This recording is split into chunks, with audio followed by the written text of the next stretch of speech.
శ్రీ విష్ణు రూపాయ నమశివాయ. నవంబర్ నెల నెలకో మంచి పని ఎందుకు చేయలేదండి, ఎందుకు పెట్టలేదండి అని కొన్ని వందల మంది అడిగారట. చాలా సంతోషం. అంటే ప్రతి నెల ఏదో ఒక మంచి పని చేయడం ఈ ట్రస్ట్ ద్వారా మీకు మాకు కూడా అలవాటైంది. చాలా సంతోషం. ఎందుకు పెట్టలేదు అనేది మొట్టమొదటి చెప్తా. అక్టోబర్ నెలలో మనం తీసుకున్న మంచి పని ఏమిటి అంటే, ఇక్కడ చూపిస్తున్న సోదరుడు సుబ్బారెడ్డికి పాపం పోలియో వచ్చి దాదాపు 30-40 సంవత్సరాల నుంచి మంచానికి పరిమితం అయిపోయాడు. అలాగే ఒక ఎముక విరిగి అసలు ఇంకా కదలలేని స్థితిలో ఉన్నాడు కదా మంచం మీదను. అతనికి ఇల్లంతా కారిపోతుంది, చాలా కష్టపడుతున్నారు అని అక్టోబర్ నెలలో ఇది చేద్దాము అని మొదలుపెట్టాం. మన ట్రస్ట్ మొదలుపెట్టాక ఇల్లు బాగు చేయడం, ఇల్లు నిర్మించడం అలాంటిది మనం ఎత్తుకున్నది మొట్టమొదటిసారిగా ఇదే. అమ్మ బాబోయ్, అది మొదలుపెట్టాక అందులో ఉన్న కష్టం ఏమిటి అనేది తెలిసింది. వరుస పెట్టి వర్షాలు మీరు చూస్తే అది కాస్త తెరిపిచ్చి పని మొదలు పెడదాం అనుకునే సమయానికి ఏకంగా తుఫాను మొదలైంది. ఆ మధ్య తుఫాను వచ్చింది కడప దగ్గర, అక్కడ అంతా తెలుసు కదా మనకి. ఏం లేదు, మనం ఒక మంచి పని చేస్తున్నాం అనుకోండి, కలిపురుషుడు ఎవరో ఒకళ్ళ ద్వారానో ఏదో ఒక వైపరీత్యం ద్వారానో పరీక్షించి ఎలాగైనా మన చేత అది ఆపించేద్దాము అని చూస్తాడు. మనం పట్టుదలతో చేసుకుంటూ వెళ్ళడమే. మొత్తానికి ఆ మంచి పని ఇప్పటికి పూర్తయింది. అయ్యాక మొన్న మధ్య సుశీల కడప దగ్గర ఉన్న వాళ్ళ ఊరికి వెళ్ళొచ్చింది. అది తిరుపతి నుంచి అయితే 75 కిలోమీటర్లు. అక్కడికి వెళ్ళొచ్చిందనమాట. ఆ వివరాలన్నీ చెప్పడానికి వీడియో. అలాగనే కార్తీక మాసంలో మనందరం కలిసి చేసిన మంచి పని. పరమేశ్వరుడు ఎంత సంతోషించి ఉంటాడో ఇప్పుడు చూద్దురు కానీ మీరు. ఇంతకీ గత వీడియోలో ఈ సుబ్బారెడ్డి అనే సోదరుడు ఎదుర్కొంటున్న 3 సమస్యల గురించి మాట్లాడుకున్నాం మనం. అవన్నీ ఎలా పరిష్కరింపబడ్డాయి అనేది ఇప్పుడు చెప్తా. మొట్టమొదటి సమస్య ఏంటంటే, ఇల్లు కారిపోతోంది అని అసలు మొట్టమొదట అతను మన దగ్గరికి వచ్చాడు. పాపం ఇల్లంతా వర్షం వస్తే అలా కారిపోయేది. ఎందుకంటే పాతకాలం నాటి సిమెంట్ రేకులు ఉండేవన్నమాట. అవన్నీ విరిగిపోయాయి. మేము ఇప్పుడు ఏం చేయించామంటే ఆ ఇల్లు మొత్తం చక్కగా బాగు చేయించాం. ఆ పాత సిమెంట్ రేకులు అవన్నీ తీసేసి కొత్తవి మెటాలిక్ రేకులు ఉంటాయి కదా, అవన్నీ పెట్టించాము. అలాగనే వాళ్ళ మెయిన్ డోర్ అంతా పాడైపోయింది. పాడైపోతే ఆ మెయిన్ డోర్ తీసేసి కొత్తది వాళ్ళు ఎంచుకున్నది, ఇది రంగురంగుల డోర్ వాళ్ళకి నచ్చిందన్నారు, అది తెప్పించి పెట్టించాం. అలాగే వాళ్ళ టాయిలెట్ అవన్నీ పాడైపోతే అది కూడా కొత్తది పెట్టి ఆ తర్వాత ఇంటికి కొత్తగా రంగులు అవన్నీ వేయించాం, వెల్ల వేయించాం. ఇప్పుడు ఆ ఇల్లు చక్కగా కొత్త పెళ్లి కూతురులాగా కళకళలాడిపోతుంది. ఇంతకీ చెప్పగానే మీకు సందేహం వస్తుంది ఏమిటంటే, అండ్ ఎక్కడో బెంగళూరులో ఉన్నారు కదా, ఇది ఎలా చేయించారు, ఎలా సాధ్యమైంది అని. ఈ సేవా యజ్ఞంలో నిస్వార్థంగా పాల్గొన్న ఒక కుటుంబం ఉంది. ఎవరండి వాళ్ళు అంటే, మీకు మొట్టమొదటి చెప్పాను కదా, అసలు ఈ సుబ్బారెడ్డి కేసు మనకు వచ్చిందే రామ్ అని ఒక యువకుడి ద్వారా. అతను మన ఛానల్ సబ్స్క్రైబరు, చాలా సేవాభావం ఉన్న మనిషి. దాంతో గురువుగారు ఇలా మా ఇంటి దగ్గర మా ఊళ్ళో ఒక ఆయన చాలా దారుణమైన స్థితిలో ఉన్నాడు, మీరు సహాయం చెయ్యాలి అని మొట్టమొదట ఆ యువకుడు తీసుకొస్తే అప్పుడు మనం ఇందులోకి వెళ్ళాం కదా. ఆ తర్వాత రామ్ వాళ్ళ నాన్నగారు ఉన్నారు. ఆయన చేసిన సహకారం, వాళ్ళ నాన్నగారు అమ్మగారు అసలు మాటల్లో చెప్పలేం. వాళ్ళు ఆ పల్లెటూరులోనే ఉంటారు. వాళ్ళు ఏం చేస్తారంటే, ఈ ఇంటిని బాగు చేయించడం కోసం మనం ఇక్కడి నుంచి ఫండింగ్ చేస్తున్నా సరే మొత్తం శ్రమంతా పడి చేయించింది వాళ్ళు. దానికోసం రాళ్ళు తెప్పించటం, రేకులు అవన్నీ తెప్పించటం, అలాగే ఈ రంగులు వేయించడం, ఒకటేమిటి అన్నీ కూడా ఆయన ఏ టు జెడ్ దగ్గరుండి చూశారు. ఆయన షాపులకి వెళ్ళి అన్నీ కొందెచ్చారు. అలాగే మధ్యలో వర్షాలు వచ్చి పనంతా ఆగిపోతే ఓపిగ్గా నిలబడి మళ్ళీ వర్షం తగ్గాక, తుఫాన్ తగ్గాక మళ్ళీ సహనంతో మొదలుపెట్టించి మొత్తం అంతా వాళ్ళు చేయించారు.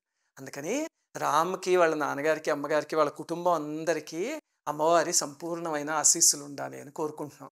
సరే, ఇప్పుడు ఆ పాత ఇల్లు ఎలా ఉండేది, ఇప్పుడు మనం దాన్ని ఎలా బాగు చేయించాము అనేది ఒకసారి చూపిస్తాను. చూడండి, మీకు కూడా సంతోషం కలుగుతుంది.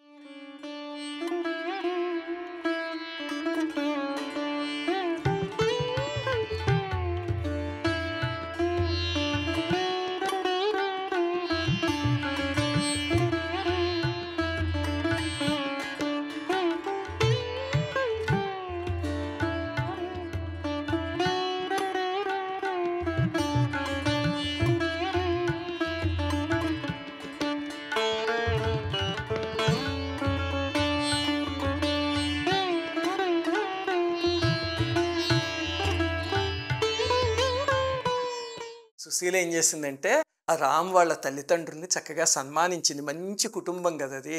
అసలు వాళ్ళు ఎంత సంతోషం వేసిందంటే మాకు, ఒకే ఇంట్లో 4 అన్నదమ్ముల కుటుంబాలట. వాళ్ళందరూ కలిసి చక్కగా ఒకే ఇంట్లో వేరే వేరే అంతస్తుల్లో ఉంటారట. ఎంత సంతోషం అయిందో. వాళ్ళని చక్కగా సన్మానించి వాళ్ళకి తిరుపతి నుంచి తెప్పించిన ఒక వెంకటేశ్వర స్వామి ఫోటో, తిరుమల ప్రసాదము అవన్నీ ఇచ్చి వచ్చాం. ఇంకా ఈ సుబ్బారెడ్డికి రెండో సమస్య ఏమిటి అంటే, పాపం అతని ఈ నేచర్ కాల్స్ అప్పుడు ఈ బహిర్భూమికి వెళ్ళేటప్పుడు ఆ తల్లి 40 ఏళ్ల నుంచి 35 ఏళ్ల నుంచి పడుతున్న అవస్థ వర్ణనాతీతం అసలు. ఇప్పుడైతే ఇంక పెద్ద అయిపోయాడు కదా కొడుకు. ఆవిడ ఏం చేస్తుందంటే మంచం నవారుని ఇలా పక్కకి తీసి దాని కింద ఒక తొట్టి లాంటిది పెట్టి అందులో ఇంకా అదొకటి చాలా బాధాకరమైన విషయం అసలు. ఆ తల్లి పడుతున్న బాధ వర్ణనాతీతం. అసలు అలాంటి తల్లి దొరకడం అతని అదృష్టం. ఇంక రెండోదేమిటంటే, అతను పాపం వెనకాల ఆనుకునే వ్యవస్థ లేక అలాగే కూర్చుంటున్నాడు. దానివల్ల వెన్ను ఇంకా దెబ్బ తినేస్తుంది. అలా దశాబ్దాల తరబడి కూర్చుంటున్నాడు కదా! అందుకని మేమేం చేసామంటే, patient bed with toilet and wheels ఒకటి కొన్నాం అనమాట అతని కోసం. ఆ బెడ్‌కి ఒక పరుపు లాంటిది ఉంటుంది. అది ఇలా లాగితే కనుక ఒక టాయిలెట్ ఓపెన్ అవుతుంది. అలాగనే ఏమిటంటే దానికి ఒక లీవర్ ఉంటుంది. ఆ లీవర్ తిప్పుకుంటే గనక వెనకాల బ్యాక్ రెస్ట్ మొత్తం ఇలా పైకొచ్చేస్తుంది. దాంతో అతను హాయిగా ఆనుకుని కూర్చోవచ్చు. ఇంకా మూడోదేమిటంటే దానికి చక్రాలు కూడా పెట్టిచ్చాం. దానివల్ల అది ఎక్కడికైనా బయటికి తీసుకెళ్ళదలుచుకుంటే చక్రాల ద్వారా వెళ్ళిపోవచ్చు. దీనివల్ల వాళ్ళ అమ్మగారి శ్రమ కొంచెమైనా తగ్గితే మాకది చాలా సంతోషం. అవును కదా! మీ అందరికీ కూడా సంతోషమే కదా! ఇంకా మూడవది అతను ఫేస్ చేస్తుంది. పై 2 సమస్యలైతే కనుక ఎవరైనా సాల్వ్ చేయగలం కష్టపడితే. మూడో సమస్య సాల్వ్ చేయలేనిదేమిటంటే పాపం ఆ మంచానికి అతని జీవితం అంతా అంకితం అయిపోయింది. ఇంక విధి సృష్టించిన ఒక జైలు లాంటిది. ఎలాగ చేస్తాం అతన్ని సరిచేసేయడం మామూలుగా భగవంతుడి తరం తప్ప మనలాంటి మనుషుల తరం కాదు కదా! దాంతో మేము ఆలోచించింది ఏమిటంటే పోన్లే ఆ మంచంలోనే ఉంటున్నాడు. అదే అతనికి ఆనందదాయకంగా తయారు చేద్దాము అని అనుకున్నాం. అతను కవిత్వం రాస్తూ ఉంటాడు. గత వీడియోలో చెప్పా. అలాగే ఏవో పాటలు అవి పాడుతూ ఉంటాడు. అందుకని అతనికి ఆనందం కలిగించడానికి ఏం చేసామంటే ఒక డెల్ ల్యాప్‌టాప్ కొని కొత్తది అతనికి ప్రెజెంట్ చేసాం. అతను పొంగిపోయాడు. అసలు ఈ విషయం అతనికి ముందు చెప్పలేదనమాట. ముందేమిటంటే ఇల్లంతా బాగు చేయించినప్పుడు తెలుసు కదా! ఆ ఇంట్లోనే ఉంటున్నారు కాబట్టి ఆ రేకులు అవన్నీ తీసేసినప్పుడు, రంగులు వేయించినప్పుడు, ఈ రామ్ వాళ్ళ నాన్నగారు అవన్నీ చేయించినప్పుడు అతనికి తెలుసు. అలాగే మంచం కూడా వాళ్ళ ఇంటి అడ్రస్‌కే డెలివరీ చేశాం కాబట్టి మంచం వచ్చింది అని తెలుసు కానీ, ఈ ల్యాప్‌టాప్ సంగతి అతనికి తెలియదు. సుశీల ఏం చేసిందంటే మొట్టమొదట వెళ్ళగానే చక్కగా పూజ చేసిందక్కడ. మేము ఒక లక్ష్మీ నరసింహస్వామి పటం అతనికి బహూకరించాం అనమాట. అది 1000 నూతల కోన అని కడప దగ్గరే ఒక మహిమాన్వితమైన ఆలయం ఉంది. ఆలయంలో స్వామి ఫోటో ఈ మధ్యనే మా ఇంటికొచ్చిందనమాట. అంటే బహుశా భగవంతుడు అతనికి ఇమ్మని పంపించి ఉంటాడు. అలాగనే ఈ మధ్యనే తిరుపతి నుంచి ఒక శాలువ వచ్చింది. విచిత్రం ఏమిటో తెలుసా? మేము ఎవరికైనా చాలా బాగోలేని వాళ్ళకి సేవ చేయడానికి వెళ్తూ ఉంటే 2 రోజుల ముందో, వారం రోజుల ముందో తిరుపతి నుంచి ఏదో ఒకటొస్తుంది. ఎప్పుడంటే వెంకటేశ్వర స్వామి మేము గమనిస్తున్నాంరా మీ సేవల్ని అన్నాడేమో తెలియదు. సుశీల మొట్టమొదట వెళ్ళి అతనికి ఆ శాలువా కప్పి వెంకటేశ్వర స్వామి తిరుపతి లడ్డు ప్రసాదం తినిపించి వాళ్ళకి మంచి జరగాలి, అతనికి మంచి జరగాలి అని కోరుకుంది. అలాగనే మేము కూడా ఎప్పుడు ఇలాంటివి చేస్తే ఊరికే చేసేం మీకు తెలుసు కదా! ఒక వేడుకలా చేస్తాం. అందుకని ఆ చుట్టుపక్కల ఉన్న వాళ్ళందరినీ పిలిచి చక్కగాను ఆ రోజు అతనికి జీవితాంతం గుర్తుండిపోవాలన్నమాట. ఎందుకంటే పాపం ఎన్నో దశాబ్దాల పాటు బాధాకరమైన రోజులు పడుంటాడు కదా! అందుకని ఆనందంగా గుర్తుండిపోవాలని చక్కగా స్వీట్లు అవన్నీ పట్టుకొచ్చి, అలాగే అతనికి ఓ 4 జతల బట్టలు అవన్నీ తీసుకొచ్చి అతనికి బొట్టు పెట్టి, పూజ చేసి, ఆ బట్టలు పెట్టి, ఆ స్వీట్స్ అవన్నీ ఇచ్చి, అలాగే వాళ్ళ అమ్మగారికి కూడా బట్టలు పెట్టి, ఆ తరువాత "నీకు ఇంకొక గిఫ్ట్ ఉంది ఏమిటో తెలుసా?" అని అడిగాం. అడిగితే "ఏమో తెలీదు" అన్నాడు. అప్పుడు సుశీల ల్యాప్‌టాప్ తెప్పించి "అందులో ఏముంది చెప్పు" అంది. చాలా సేపు ఆలోచించి "నాకు తెలియట్లేదమ్మా" అన్నాడు. అప్పుడు అతని చేతే దాన్ని అన్బాక్సింగ్ చేయించి తెరిచి చూసేసరికి బాగా సంబరపడిపోయాడు. అసలు ప్రైస్‌లెస్ స్మైల్ అనమాట. ఇదిగో మీరు ఇక్కడ ఈ ఫోటోలో ఆనందం చూడండి. ఇది మీరందరూ కలిసి అతనికి ఇచ్చిన ఆనందం. ఎందుకంటే ఇక్కడి నుంచి ఆ ల్యాప్‌టాపే అతని ప్రపంచం అంతే కదా! గతంలో కవితలు అవి రాస్తే ఆ కాగితాలు వర్షానికి తడిసిపోయాయి అని చెప్పి బాధపడ్డాడు. ఇప్పుడు అలా తడవకుండా ఇల్లు చక్కగా ఉంది. అలాగే ఇంకా కాగితాల పైన అవసరం లేదు. చక్కగా ల్యాప్‌టాప్‌లో రాసుకోవచ్చు. మా అడ్మిన్ టీమ్ అక్కడికి వెళ్ళినప్పుడు వాళ్ళు అతనికి ల్యాప్‌టాప్ ఎలా ఆపరేట్ చేయాలో చెప్పి అందులో కొన్ని వందల పాటలు కాపీ చేసి ఇచ్చారు. అలాగే కొన్ని సాంగ్స్ కూడా ప్లే చేయించాం అనమాట అతనికి నేర్పించటానికి. ఇవన్నీ సుశీల వెళ్ళి అక్కడికి చేసింది. వెళ్ళే ముందు రోజు కడపలో భారీ వర్షం పడిందసలు. ఇదిగో ఈ వీడియో చూస్తే తెలుస్తుంది మీకు. పాపం రామ్ వాళ్ళ నాన్నగారు ఈ వీడియో పంపించి, "అయ్యో! అమ్మగారు బయలుదేరుతున్నారు అక్కడి నుంచి చూసుకోండి జాగ్రత్తగా చాలా వర్షం పడుతోంది" అని చెప్పారు. బెంగుళూరులో కూడా పడింది ఆ రోజు. దాంతో నేను సుశీల్‌తో "పోస్ట్‌పోన్ చేసుకో సుశీల ఇప్పుడు ఎందుకు వెళ్తావు" అంటే, "ఇప్పుడే వెళ్ళి తీరాలి నేను వెళ్తాను" అని చెప్పి బయలుదేరింది. ఎన్ని సార్లు చెప్పినా వినలేదు. సరే అయితే వెళ్ళిరా అని చెప్పి పంపించా. ఇంక కార్‌లో అంత దూరం వెళ్ళడం మాకు బెంగుళూరు నుంచి ఒక 6, 7 గంటల జర్నీ కదా! చాలా కష్టం. కానీ మొత్తానికి బయలుదేరి వెళ్ళింది. వెళ్ళొచ్చాక అసలు విషయం చెప్పింది. ఏమిటంటే, "ఏవండీ ఇల్లు కట్టించాం బానే ఉంది. కానీ ఆ కట్టించిన ఇల్లు కురుస్తోందా లేదా పరీక్షించాలి కదా! అలా పరీక్షించాలంటే వర్షం వస్తున్నప్పుడే వెళ్ళాలి. అంతేగాని ప్రకృతి హాయిగా ఉన్నప్పుడు నేను వెళ్తే ఏముంది అవన్నీ ఇచ్చేసి వచ్చేసినట్టు. మనకి శ్రమైనా పర్లేదు ఇదే మంచి సమయం అందుకని వెళ్ళాను అని చెప్పింది. నాకు కూడా విని సంతోషం కలిగింది. ఇంతకీ ఆ ఇల్లంతా పరీక్షించి చూస్తే ఒక్క చోట మాత్రం కురుస్తోందిట ఆ ఇల్లు.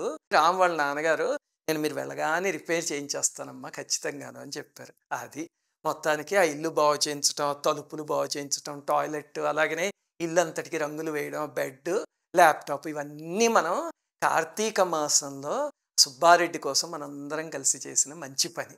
కార్తీకంలో ఏ సేవ చేసినా సరే మహాపుణ్యం అని శాస్త్రంలో రాసింది. అసలు చిన్న చిన్న దానాలు చేస్తేనే ఎంతో పుణ్యం అని పురాణంలో దాదాపు ప్రతి కథలోనూ చెప్పారు. నేను ముందే చెప్పానుగా మనం చేస్తున్నవేవి దానాలు కాదు. మనం ఎదురుగుండా ఉన్న మనిషిలో భగవంతుణ్ణి చూసి చేస్తున్నాం. అంటే ఈ సుబ్బారెడ్డి అనే సోదరుల్లో పరమేశ్వరుణ్ణి చూసి మనం చేసుకున్న సేవ ఇదంతాను. అందుకని ఎంత పుణ్యం వస్తుందో, ఎంత పరమేశ్వరుడు పొంగిపోతాడో మీకు తెలుసు కదా!